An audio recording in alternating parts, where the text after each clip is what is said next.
آپ کی گفتگو سے بعض اوقات ایسے احساس ہوتا ہے کہ پوری دنیا میں بلکہ پوری تاریخ میں صرف آپ ہی نے دین کو سمجھا ہے اور آپ ہی صحیح راستے پر ہیں، صراط مستقیم پر ہیں، اور باقی تمام علماء، تمام مجتہد، تمام مفتی، تمام فرقے ایک تو باطل پر ہیں، دوسرا وہ سارے جہنم میں ہی جائیں۔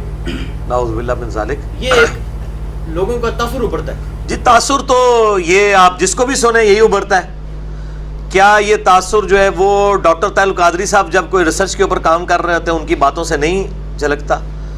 توصیف راشدی صاحب جب بول رہے ہوتے ہیں، الیاس گھمن صاحب بول رہے ہوتے ہیں، اسی طریقے سے غضنفر عباس صاحب بول رہے ہوتے ہیں، ان سے بھی یہ تاثر، بلکہ وہ تو یہ بول کے بھی کہتے ہیں۔ میں نے الحمدللہ کبھی بھی یہ دعویٰ نہیں کیا کہ میرے علاوہ سارے جہنمی ہیں۔ میں تو کہتا ہوں، میرا تو بالکل اس کی الٹ بات ہے، میں کہتا ہوں کہ تمام اختلافات کے باوجود یہ تمام کے تمام مسلمان ہیں، سوائے قادیانیوں کے جو اہل سنت کا آف شوٹ ہے، اور نصیریہ جو اہل تشیع کا ہے۔ اس کے علاوہ جتنے لوگ ہیں الٹیمیٹلی اپنا عذاب بھگت کے انشاءاللہ تعالی اللہ تعالیٰ سے امید ہے کہ جنت تک پہنچنے میں کامیاب ہو جائیں گے۔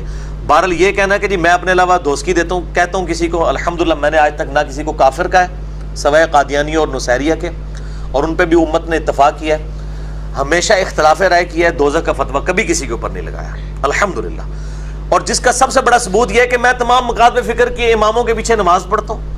دوستگی تو وہ ایک دوسرے کو کہہ رہے ہیں جو کہتے ہیں امام کعبہ کے پیچھے نماز نہیں ہوتی، امام کعبہ فتویٰ دیتا ہے بریلویوں کے پیچھے نماز نہیں ہوتی، یہ سارے آپس میں لڑ رہے ہیں، یہ آپس میں مسئلے لوگوں کے حل کریں، آپس میں علماء بیٹھ کے۔ ہم تو الحمدللہ کسی کو نہیں کہتے، باقی کسی امام کسی مجتہد، میرے بھائی میں نے کبھی اپنی کو ذاتی بات کی ہے؟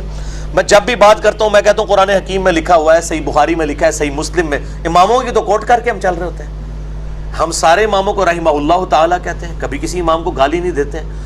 اب جن لوگوں نے احادیث اور قرآن کے مقابلے پہ 14ویں صدی کے، 13ویں صدی کے، 12ویں صدی کے علماء کو کھڑا کر دیا ہے اور انہوں نے دین کا جنازہ نکال دیا، تو ہم ان کے مقابلے میں بات کر رہے ہوتے ہیں۔ ہماری ذاتی دشمنی تو کسی کے ساتھ ہوتی نہیں، ہمارا بھی تو کوئی در سمجھنے کی کوشش کرے کہ آج تک کسی، میں بار بار پنجابی میں ایک بات بولتا ہوں کہ میری مجھ نہیں کسی نے کھولی، میری بحث تو نہیں کسی نے کھولی ہے، میرا کوئی ذاتی جھگڑا نہیں ہے، نہ میں یہ ساری دعوت لانچ کرنے کے عوض کسی سے کوئی مال بٹور رہا ہوں، نہ کوئی چندہ بک بنائی ہوئی ہے، نہ کوئی میں نے کوئی فرقہ لانچ کر دیا ہے، نہ کوئی پارٹی بنا دی ہے۔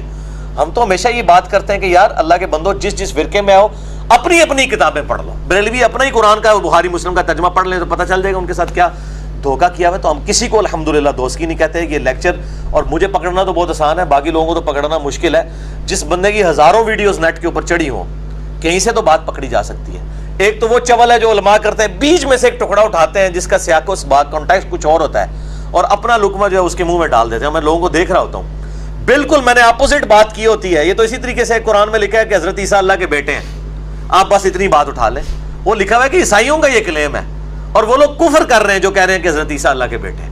اب بیچ میں سے اگر قرآن سے بھی پک اینڈ چوز ہو جائے تو اس کا تو کوئی علاج نہیں ہے۔ یہ اکثر لوگ مجھے بھی کہہ رہے ہوتے ہیں جی آپ احتیاط سے، جتنی بھی آپ احتیاط سے بولیں، جب کسی نے بےمانی پہ کوئی اترا ہوا ہے بیچ میں سے جملہ اٹھانے والا، تو آپ جتنا مرضی سوفسٹیکیٹڈ جملہ بولیں، اٹھانے والوں نے تو قرآن سے بھی اس طرح کے جملے اٹھائے ہیں۔ لہٰذا اس چیز کا کوئی علاج نہیں ہے۔ اور الحمدللہ میں بریلوی، دیوبندی، اہل حدیث، اہل تشیع، اثنا عشری، حنفی، شافعی، مالکی، حنبلی اور زیدیہ، سب کے سب لوگوں کو مسلمان سمجھتا ہوں، اور انشاءاللہ تعالیٰ میں اللہ سے امید کرتا ہوں کہ اگر اللہ تعالیٰ نے ان کے ساتھ کوئی درگزر والا معاملہ فرمایا تو دوزخ کا پھیرا لگائے بغیر ہی جنت میں چلے جائیں گے، اور اگر ان کے اعمال کی سزا ان کو بھگتنی پڑی تو دوزخ میں جانے کے بعد الٹیمیٹلی کلمہ کو مسلمان نے جنت میں جانا ہے۔ میرا الحمد